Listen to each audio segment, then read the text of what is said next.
जय श्री राधे कृष्णा। आज बात करेंगे योगिनी एकादशी की व्रत कथा के बारे में।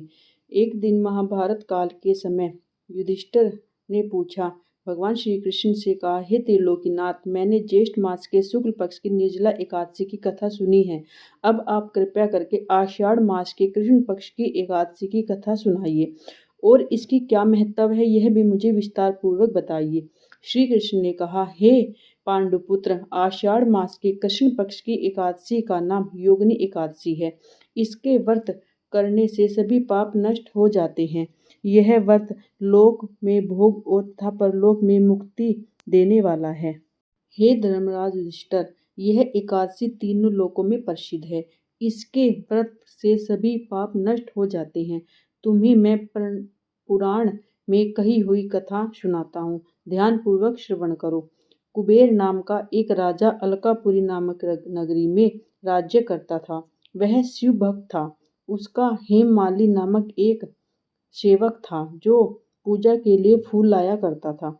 हेममाली की विशाला नाम की अति सुंदर स्त्री थी। एक दिन वह फूल लेने के लिए जब बगीचे में गया, किंतु कलात्मक होने के कारण पुष्पों को रखकर अपनी स्त्री के साथ रमण करने लगा। इस भोग विलास में दोपहर हो गई। हेममाली की राह देखते देखते जब राजा कुबेर को दोपहर हो गई तो उसको क्रोध आने लगा और क्रोधपूर्वक उसने अपने सेवकों को आज्ञा दी कि कुछ लोग जाकर पता लगाओ कि हेममाली अभी तक पुष्प लेकर क्यों नहीं आया है। जब सेवकों ने उसका पता लगाया और तो राजा को के पास जाकर बोला, हे राजन, यह हेममाली अपनी स्त्री के साथ अमन कर रहा है। इस बात को सुनकर राजा कुबेर ने हेममाली को बुलाने की आज्ञा दी।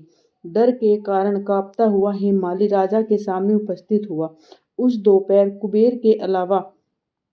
कुबेर को अत्यंत क्रोध आया और उसके होठ फड़फड़ाने लगे। राजा ने कहा, अरे अधन, तूने मेरे परम पूज्य देवों के भी देव भगवान शिव की आराधना का अपमान किया है और तूने मुझे समय से पुष्प लाकर नहीं दिए हैं। मैं तुम्हें श्राप देता हूँ कि तू स्त्री के वियोग में तड़पे, मृत्यु लोक में जाकर कोढ़ी का जीवन व्यतीत करे। कुबेर के श्राप से वह दक्षिण स्वर्ग से पृथ्वी पर आ गिरा और कोढ़ी हो गया। उसकी स्त्री भी उसके बिछड़ गई। मृत्यु लोक में आकर उसने अनेक भयंकर रोग और कष्ट भोगे, किंतु शिव की कृपा से उसकी बुद्धि मलिन न हुई। उसे पूर्व जन्म के सभी अपने जो पाप किए थे उसकी उसे याद रही, शुद्ध रही। अनेकों कष्ट को भोगता हुआ वह अपने पूर्व जन्म के कुकर्मों को याद करता हुआ वह हिमालय पर्वत की तरफ चल पड़ा। चलते चलते वह मार्कंडेय ऋषि के आश्रम में जा पहुंचा। वह ऋषि अत्यंत बुद्ध तपस्वी थे और वह दूसरे ब्रह्मा के समान प्रतीत हो रहे थे। उनका वह आश्रम ब्रह्मा की सभा के समान शोभा दे रहा था। ऋषि को देखकर हेममाली वहां गया और उन्हें प्रणाम करके उनके चरणों में गिर पड़ा। हेममाली को देखकर मार्कंडेय ऋषि ने कहा, तूने कौन से कुष्ट कर्म किए हैं जिससे तू कोढ़ी हुआ है और भयानक कष्ट भोग रहा है। महिष की बात सुनकर हेममाली बोला, हे मुनि श्रेष्ठ, हे राजा, मैं राजा कुबेर का अनुचर था। मेरा नाम हेममाली है। मैं प्रतिदिन मानसरोवर से फूल लाकर शिव पूजा के समय कुबेर को दिया करता था। एक दिन पत्नी वास के सुख में फंस जाने के कारण मुझे समय का ज्ञात नहीं रहा और दोपहर तक पुष्प न पहुंचा सका। तब उन्होंने मुझे श्राप दे दिया, तो अपनी स्त्री का वियोग और मृत्युलोक में जाकर कोढ़ी बनकर दुख भोगे। इस कारण मैं कोढ़ी हो गया तथा पृथ्वी पर आकर भयंकर दुख भोग रहा हूँ। अतः कृपया करके आप कोई ऐसा उपाय बताइए जिससे ये मेरी मुक्ति हो जाए।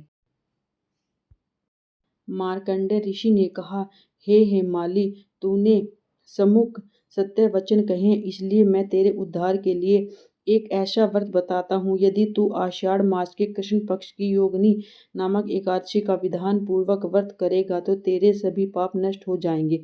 महिष की के वचन सुन हेममाली अति प्रसन्न हुआ और उसके वचनों के अनुसार योगिनी एकादशी का विधान पूर्वक व्रत करने लगा। इस व्रत के प्रभाव से अपने पुराने स्वरूप में आ गया और अपनी स्त्री के साथ सुखपूर्वक रहने लगा। भगवान श्री कृष्ण ने कहा, हे राजन, इस योगिनी एकादशी की कथा का फल 88,000 ब्राह्मणों को भोजन करने के बराबर है। इसके व्रत से सभी पाप नष्ट हो जाते हैं और अंत में मोक्ष प्राप्त करके प्राणी स्वर्ग का अधिकारी बन जाता है। कथा अच्छी लगी है तो प्लीज़ चैनल को सब्सक्राइब कीजिए, लाइक कीजिए, शेयर कीजिए, कमेंट कीजिए और कमेंट में राधे राधे अवश्य लिखिए।